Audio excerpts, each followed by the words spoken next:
Hello, fellow bibliophiles, and welcome back to Blatantly Bookish.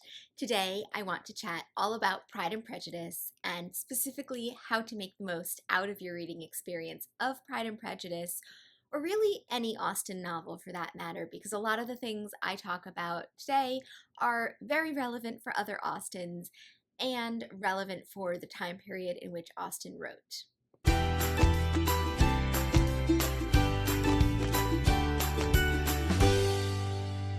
I first read Pride and Prejudice when I was 12 on a delightful beach vacation, and while I devoured it quickly and enjoyed it immensely, there were definitely aspects of it that I didn't understand or had grossly misinterpreted.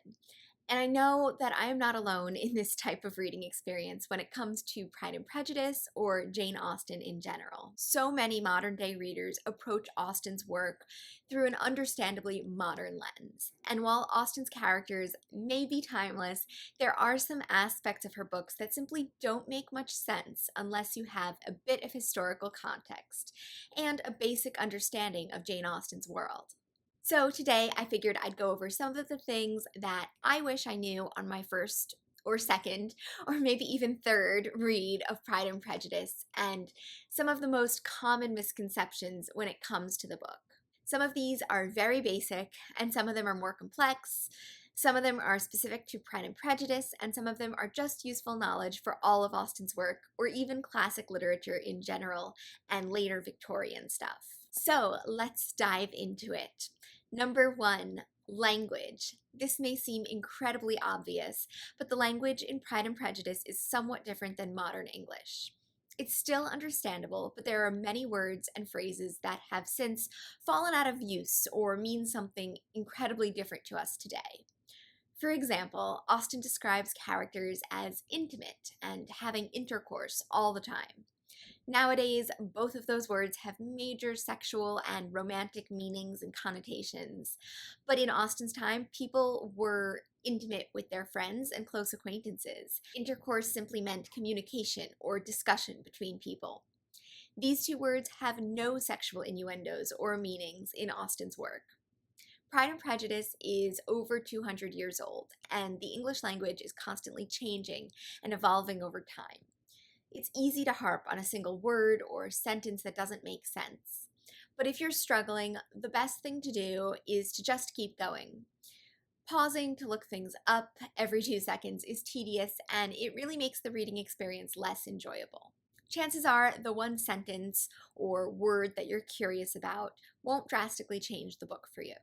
Instead, forge ahead and see if you can get the basic gist of the paragraph or the chapter, rather than an individual sentence. This isn't specific to Pride and Prejudice exactly, or even Austen. This really applies to any classic literature. You might be sitting there and rolling your eyes at me and wondering why you're watching this video, because this first tip is super obvious. But as basic as this point is, it's the one that still trips me up from time to time. If I'm analyzing a very specific quote, it's easy for me to latch onto a word and infuse modern day connotations of that word into my interpretation of the quote. I simply can't know the connotations of every word in the 19th century, and chances are neither can you. The next thing I want to discuss is another nitty-gritty linguistics thing, and then we'll move on to larger ideas of Regency society and some more historical stuff. Number 2, names. In Austen's work, and honestly most 19th century literature, the same character will be referred to in multiple ways throughout the text. For example, in Pride and Prejudice, Elizabeth Bennet is called Lizzie, Liz, Elizabeth, Miss Elizabeth, Eliza, Miss Eliza, the Bennet's second oldest daughter, Miss Bennet. Yes, they are all the same person and character. And yes, this type of thing happens for other characters as well, in Pride and Prejudice and in Austen. But hey, at least we're not reading Dickens. I think Dickens is the most egregious author when it comes to this type of thing and referring to characters by different names. He'll often make a joke about a character, giving them a quirky nickname, and then continue to refer to that character by that nickname for the rest of the book. Number 3, why is everyone so obsessed with marriage? As early as the very first, very famous line of Pride and Prejudice, it is a truth universally acknowledged. the reader is made aware of the importance of marriage in Regency society, and specifically the importance of marriage to mothers and daughters in Regency society. Marriage and who one would marry was quite simply the most important decision a woman could make in her lifetime. During the 19th century, married women had no legal existence. Their husbands legally owned all of the property, had custody of the children, handled all business transactions, and owned whatever money that the wife entered into the relationship with. He could physically handle his wife in any manner he chose, or cut her off from family and friends if he so desired. Basically, it was completely legal for a husband to abuse his wife. So it was important to choose a husband well because he had complete control over a wife's life. There were, of course, perks to married life, though. Otherwise, why marry? A married woman was given financial security under her husband. She enjoyed a higher social status that came with being a married woman and shared in her husband's money, name, and family. In return for those benefits, wives were expected to keep house, run the domestic sphere, and of course have children, ideally a son, who would be a legitimate heir to the husband's wealth, land, and potentially their title. Marriage was really a business transaction, or a business-like partnership. But also the concept of marrying for love was gaining in popularity during the time period as well. Should one choose not to marry, such as Jane Austen herself, or her most notable fictional spinster, Miss Bates, there was certainly a stigma attached. It was considered unnatural for a woman not to marry. If a single woman had her own fortune, she could possibly finance an independent life for herself, but she would still be subject to the stigma of spinsterhood. Options for spinsters included seeking a position as a governess, which was a very isolating role. Governesses would be class-wise not equal to the family they worked for, but also above the servants. So they wouldn't associate on equal footing with either group and basically would be shut off from society. Or if an unmarried woman didn't become a governess, she would be beholden to and reliant on the generosity of her relatives, as Jane Austen was. Spinsters were expected to make themselves useful to their relatives by either keeping house for a bachelor or a widow in the family, taking care of nieces and nephews, nursing the sick, cooking, cleaning, and so on and so forth. Their lives were not their own, and yet they would also be considered a financial burden to the household. So, in short, why was everyone obsessed with marriage? Because it was the most socially accepted role for a woman at the time, and depending on who they attracted or chose as a husband, it could set them up for social and financial success and happiness, or lead to a lifetime of unhappiness under their husband's control. Mothers especially felt a need to help their daughters navigate the marriage market and secure a happy future for their children. Because of the importance of marriage during the Regency era, Jane Austen's novels are predominantly marriage plots. Basically, books that end in marriage. Number 4, entail and inheritance. Why can't the Bennet daughters just inherit the family home? This was probably the thing that confused me the most when first reading Pride and Prejudice. Why did Mr. Bennet leave his home to a distant relative, the odious Mr. Collins, instead of letting the Bennet sisters inherit the house and live there together after his death? Well, that's a very modern solution to the Bennet's plight that doesn't take into account marriage or 19th century property law. Because of the laws of primogeniture, the land, money, and property of a person or family in Jane Austen's time automatically descended to the oldest son. Originally, I thought that that meant women couldn't inherit property at all, but that's not really true. Lady Catherine owns Rosings Park, for example, and Anne is set to inherit it. But that's not how Mr. Bennet has set up his will and finances. He was banking on having a son, which never happened. As a result, when Mr. Collins inherits Longbourn, he can and will turn Mrs. Bennet and her remaining unmarried daughters out of the house. And all they'd have to live on is the interest that accrued on Mrs. Bennet's dowry, which would probably be about £200 per year and not enough for them all to live comfortably on. If you've read Sense and Sensibility, this might sound very familiar, because that is basically what happens to Mrs. Dashwood and her 3 daughters in the very opening of the book. The main difference being that the late Mr. Dashwood thought that his son, John Dashwood, would take care of his stepmother and stepsisters financially. Number 5, what is the significance of Gretna Green? In Jane Austen's time in England, people under 21 were not permitted to get married without parental consent. However, Gretna Green was the first town over the Scottish border, and in Scotland, you could get married without parental consent, as long as the groom was at least 14 years old and the bride was at least 12. And you could avoid the legal and religious bureaucracy of England as well. Doing this was called a marriage by declaration, which was basically just declaring the intent to marry in front of witnesses. In 1856, well after Jane Austen was writing, but still very relevant for Victorian times, Scottish law changed to require 21 days residence in order to marry. I feel like this came up in a Victorian book that I read. I can't really remember which one, but it might have been Two on a Tower by Hardy. Number 6, the etiquette of courtship. It's important to remember that there is a lot of rigid structure surrounding opportunities to meet eligible matches for marriage. Balls and calling on potential suitors were both very important aspects of finding a husband or a wife, and there were very strict rules that had to be followed whenever opposite sexes interact. Some of these are easy enough to remember, like unmarried women and men could not have private conversations with each other. A chaperone had to be present. It was also improper for unmarried men and women to call each other by first names or write letters to one another. But most of Jane Austen's writing relies on the reader knowing even more detailed intricacies of Regency manners and etiquette. And it's hard because courtship and etiquette are both so different today. And even within the 19th century, appropriate etiquette actually evolved over time. The absolute best book I've ever read on this subject is Elegant Etiquette in the 19th Century by Mallory James. This book delves into the nitty-gritty details of how it was appropriate to conduct yourself in the 19th century, actually drawing on advice from etiquette manuals of the time period. And it's hard because courtship and etiquette are both so different today, and even within the 19th century, appropriate etiquette evolved over time. The absolute best book that I have ever read on this subject is this one right here, Elegant Etiquette in the 19th Century by Mallory James. It delves into the nitty-gritty details of how it was appropriate to conduct yourself in the 19th century, drawing on advice from actual etiquette manuals of the time period. It's got chapters on all the details of class titles, rank and precedence, on paying calls and leaving calling cards, on dining, ballroom behavior, and even more importantly, it explains how these rules and expectations changed over the course of the century.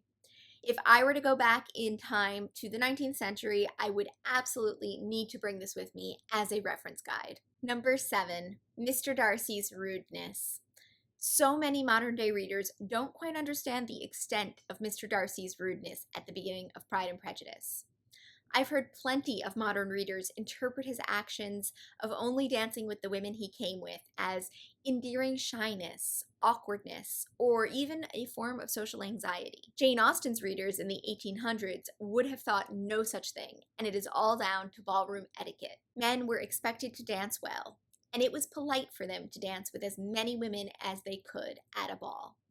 Some advice from the time even states that it's bad manners for gentlemen to go to a ball if he cannot dance. If a gentleman danced once, he was expected to dance in every set, as long as there was a woman free. Additionally, a man could not ask a woman to dance without a proper introduction first. In Pride and Prejudice, Darcy flat out declines to be introduced to anyone who he does not already know. By refusing to be introduced to anyone at the ball, Darcy ensures that he can only dance with Mrs. Hurst and Miss Bingley. No matter how shy one may be, this is unacceptable and rude according to the expectations of men at the time. Darcy's actions are a direct breach of conduct and go against the expectations of a gentleman. Those of Jane Austen's time would interpret Darcy's actions as rude, as thinking himself above the rest of the attendees of the ball in class and status, and as unbecoming and ungentlemanly. Number 8, class and status. At the top of the social class and status scale in England was, of course, the king and queen and royal family. And below that was anyone who came from a very old aristocratic family with a title. There are dukes, marquesses, earls, viscounts, and then barons, not to be confused with baronets, which are something completely different. These titled individuals are called peers, and they have all sorts of privileges based on their social status. The most important of these privileges, of course, is belonging to the House of Lords, which means they can influence laws and government. Below the aristocracy, but still consisting of the upper class, is the landed gentry. They are considered socially eligible to mix with the landowning aristocracy, but they're usually quite a step below them in wealth, resources, and precedence. The highest level of landed gentry are baronets. Again, not to be confused with barons, which is something different. That's part of the aristocracy. A baronetcy can be inherited and passed down through male lineage, like other titles, or it can be a single generational title given to someone for services rendered to the nation. Also in this category of gentry are country squires, who make up a sort of rural upper middle class, military officers, and many forms of clergy. Oftentimes, in old aristocratic families, the first sons would inherit the title, and the younger sons would either buy a commission in the military or enter the clergy, become a lawyer, or a physician. Jane Austen mostly writes about her own class, the gentry, and gentlemen and gentlewomen. A gentleman is anyone who falls into the categories of class mentioned above. Peers or landed gentry, squires or military men, certain clergymen, lawyers, and physicians would all be considered gentlemen. Just to give you some class context about various characters in Pride and Prejudice, Mr. Darcy is not a member of the peerage. He does not have a title, but of course he has the beautiful estate of Pemberley that's been in his family for generations. And he's ridiculously wealthy, with £10,000 a year. His mother was also the daughter of a peer. Not that that title could be inherited at all by Mr. Darcy, but it still connects him with the aristocracy in some way, shape, or form. The Bennets are technically of the same class as Darcy, but have far less land and far less money than he does. Just for some financial comparison, Longbourn earns about £2,000 a year. The Bennets aren't destitute, though. To put things in perspective, the upper classes that we're talking about have a great range of wealth. According to a different book, The Time Traveler's Guide to Regency Britain by Ian Mortimer, which I happen to be reading right now, in order to be considered landed gentry, you'd need to earn about £1,500 per year. It also explains that in 1812, there were 861 baronets, with an average income of £3,510 and about 11,000 other families who were classed as landed gentry, whose rents earned them an average of £2,000 a year. So the Bennets really fall right within the lower end of the landed gentry, this upper class. However, they have 5 daughters, so they cannot afford a particularly large dowry to give to each of them upon their marriage. The really interesting characters to pay attention to, though, when it comes to class are Mr. Bingley and Sir William Lucas. They are both trying to move up in the world socially. Sir Lucas made enough money in trade to purchase Lucas Lodge and enter the class of landed gentry. Additionally, he was given a baronetcy. Notice how we call him Sir Lucas in the text. And he was given this title for his services as mayor. However, he does not have enough of a fortune to give Charlotte Lucas a substantial dowry, and because his land is newly purchased and does not go back in the family for generations, he isn't as high up in status as you may think. He's beginning to establish himself and his family as landed gentry and still needs to be fully accepted within the social circles. Mr. Bingley also made a fortune in trade and is looking to purchase land and become a part of the landed gentry. He does not have a baronetcy or any title. However, he has considerably more money than Sir Lucas and the Bennets. And clearly he has the right connections to those who have land for generations, such as Mr. Darcy, making him a delightful prospect for marriage. There's definitely more that could be said about class and different characters, but I think that that's probably quite enough detail for now. Number 9, what is an accomplished woman? There's a whole section in Pride and Prejudice where Mr. Darcy explains what he considers to be an accomplished woman. But generally speaking, women were supposed to learn certain skills or accomplishments to make a home more lively, entertaining, or beautiful, and become more desirable and marriageable. Typical accomplishments for women were usually drawing, needlework, playing an instrument, or singing, or learning languages. And throughout Jane Austen's texts, we see various characters showing off these traits. Number 10, the soldiers. Why do soldiers seem to be everywhere in Jane Austen's books? Each novel seems to have some sort of captain, admiral, lieutenant, general, or colonel in its cast of characters. And I guess it makes sense, actually. During Jane Austen's time, there were quite a few wars. First, the French Revolutionary Wars from 1792 to 1802, followed by the Napoleonic Wars from 1803 to 1815. So the prevalence of military men makes sense, especially since it was an acceptable position for gentlemen and the class that Jane Austen focuses on. But what I never understood was why there were so many military men just hanging out in England. Apparently, during the time period, Great Britain did not have a standing militia. The militia were only recruited when the regulars had to go abroad and fight an enemy. So the militia acted as a police force of sorts in the absence of the regulars, squashing riots and other seditious sorts of actions. Few members of the militia were trained in military tactics like shooting, riding a horse, or using a sword. They were required to have their own guns, though. People who had a rank in the militia, a title like captain, for example, received that rank based on how much land their family had. However, in Pride and Prejudice, Wickham becomes a lieutenant in the Meryton militia, despite not owning land. Apparently, they would sometimes lower the standards of this rule, and because Wickham had a gentleman's education, he probably was able to qualify anyway. How very Wickham of him. So that's all I have for you guys today. It was a lot, but I hope that it helps you have a really great reading experience for Pride and Prejudice and other Austen novels for that matter. This is by no means comprehensive. Each of these topics has so much more detail and nuances that you could research, and I'm no expert on Pride and Prejudice or Regency England. Every time I read Pride and Prejudice, even to this day, on my 6th or 7th reread, I discover things that I overlooked or didn't fully understand as I learn more about Austen's world or Georgian and Regency England. So I would love to hear in the description below, what is one thing that you misunderstood the first time you read Pride and Prejudice? Or if you're an expert on Regency England, what's one thing that I didn't mention that you wish people knew about the time period? And of course, if you haven't read Pride and Prejudice yet, when do you think you will? And what surprised you most about what we chatted about today? Happy Jane Austen July, everyone! And until next time, I look forward to seeing you in another video very soon. Bye!